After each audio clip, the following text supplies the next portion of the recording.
Assalamualaikum warahmatullahi wabarakatuh. Selamat pagi anak-anak tingkatan 5 cikgu. Hari ini kita akan bincangkan kertas 1 matematik Negeri Kelantan. Baik. Untuk pengetahuan kamu, kertas 1 ni masanya 1 jam 15 minit dan kertas ini mengandungi 40 soalan. Jadi satu soalan kamu peruntukkan 1 hingga 1 minit setengah dan baki masa yang lain tu untuk menjawab, untuk menyimak semula kertas soalan, menyimak semula jawapan kamu. Jadi dalam muka surat yang kedua ada diberikan rumus matematik. Jadi gunakan bila perlu. Okay, ada 2 muka surat rumus matematik. Baik. Ini ialah contoh-contoh jalan kerja yang cikgu cadangkan, tapi kalau kamu ada cara lain, kamu boleh guna. Baik, kita pergi kepada soalan yang pertama. Ini ialah soalan angka bererti. Jadi kamu perlu bundarkan kepada 3 angka bererti, tengok kepada pilihan jawapan dan cuba bundarkan dan jawapan yang paling tepat sekali ialah D. Okay, soalan nombor 2 juga ialah soalan nombor 2 ialah soalan bentuk piawai. Kamu boleh gunakan kalkulator tapi konsepnya ialah cikgu tukarkan kedua-dua nombor ni kepada bentuk piawai. Kemudian untuk asas yang sama, kalau kita bahagikan nombor, kita boleh tolakkan indeksnya. Okay, jawapan kat sini 1.204 darab 10 kuasa negatif 2.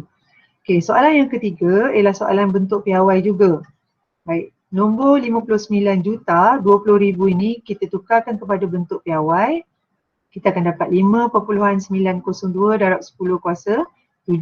Jadi bandingkan P 5.902 dan Q ialah indeks kuasa 7. Jadi jawapannya ialah C. Okey.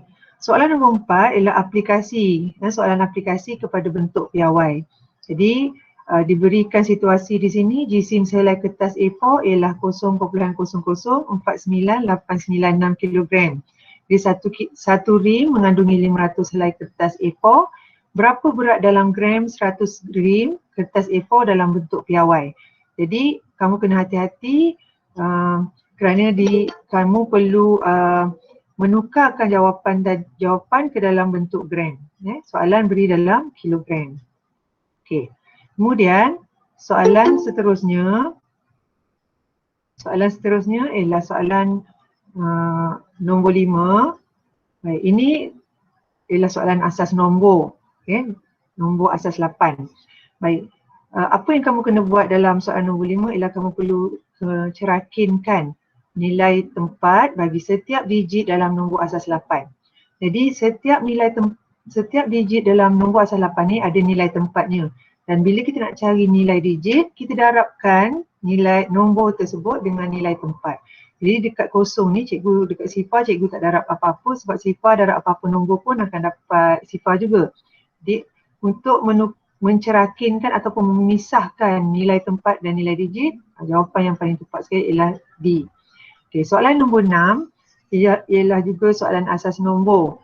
Baik, soalan di sini diberi kamu asas 2 dan kemudian tengah-tengah ni asas 10. Jadi kamu perlu tukar asas 2 ni kepada asas 10.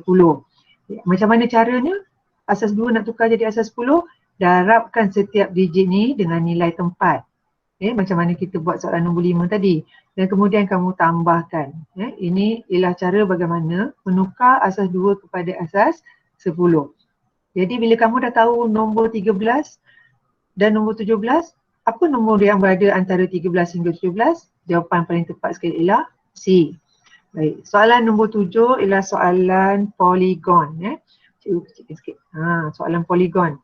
Baik, langkah pertama untuk menjawab soalan ini, kamu diberikan sebuah heksagon sekata. Bermakna sudut pedalaman bagi heksagon ini semuanya sama. Dan AFG dan BDH ialah garis lurus. Jadi macam mana kita nak cari X di ujung ni? Okey, langkah yang pertama, cari satu sudut pedalaman heksagon. Ini ialah formula mencari satu sudut pedalaman heksagon. Baik, satu sudut ni ialah 120. Sini 120, 120 semua ni Jadi cikgu gunakan segitiga ini untuk mencari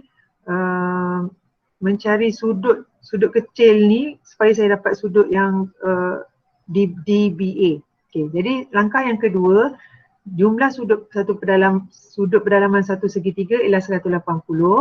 Jadi oleh kerana panjang sisi ni sama, 180 tolak 120 saya bahagi dengan 2 dapat 30, sini pun 30. Dan kita tahu sudut di BCA, sudut di sini ialah 120. Jadi cikgu tolak 30, yang baki tinggal 90. Dapat 90, langkah yang ketiga. Langkah yang keempat, jumlah sudut pedalaman bagi sisi 4 ini, yang warna hijau ni, jumlah sudut pedalaman 360. Okey, ni cikgu tak perlu bagi 2 bawah ni. Ni kena potong kalau kita guna formula 4 tolak 2 darab 180. Kenapa 4? Sebab 4 sisi yang warna hijau ni. Jadi jumlah sudut pedalaman ialah 360. Sekarang kita dah ada 3 sudut. 90, 120, 90. Boleh cari satu lagi sudut. Kamu tolakkan 360 dengan 90, 120 dan 90. Dan kamu akan dapat jawapan A. Baik. Seterusnya soalan. Baik, soalan seterusnya.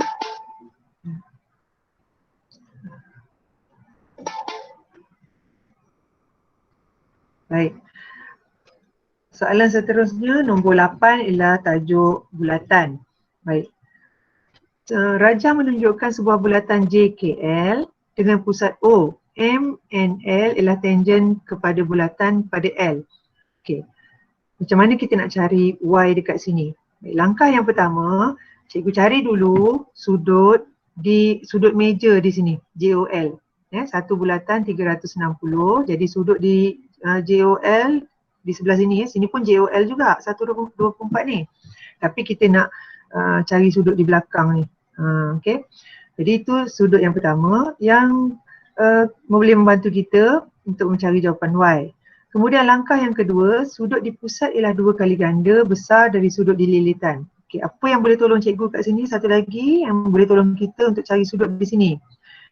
Macam mana kita nak tahu sudut sini 72 darjah? Okey, cuba tengok sudut dekat pusat 124. Sudut di pusat 124 dari lilitan hijau, sudut di lilitan ialah separuh daripada sudut di pusat daripada lilitan yang sama. Okey, jadi sudut di lilitan ni separuh daripada sudut di pusat daripada lilitan yang sama. Okey, jadi itu kamu dapat 72. Sekarang kita ada 20, ada 72, ada 236, boleh tak cari X? Ini sisi 4, 1, 2, 3, 4. Sisi 4 jumlah sudut 360. Jadi kita boleh cari X. 360, kamu tolak 20, tolak 72, tolak 236. Dapat 32 untuk X ni. Okey. Konsep yang kamu kena guna ialah untuk cari sudut Y ialah ini ialah jejari. Jejari yang menyentuh tangen, sudutnya ialah 90 darjah. Okey. Jejari yang menyentuh tangen, konsep dia akan buat sudut 90 darjah. Jadi nak cari Y 90 tolak dengan jawapan X tadi 32. Okey. Baik. Kemudian soalan seterusnya Okey, soalan nombor 9. Baik, soalan nombor 9 ialah bawah tajuk penjemahan. Subtajuknya pantulan.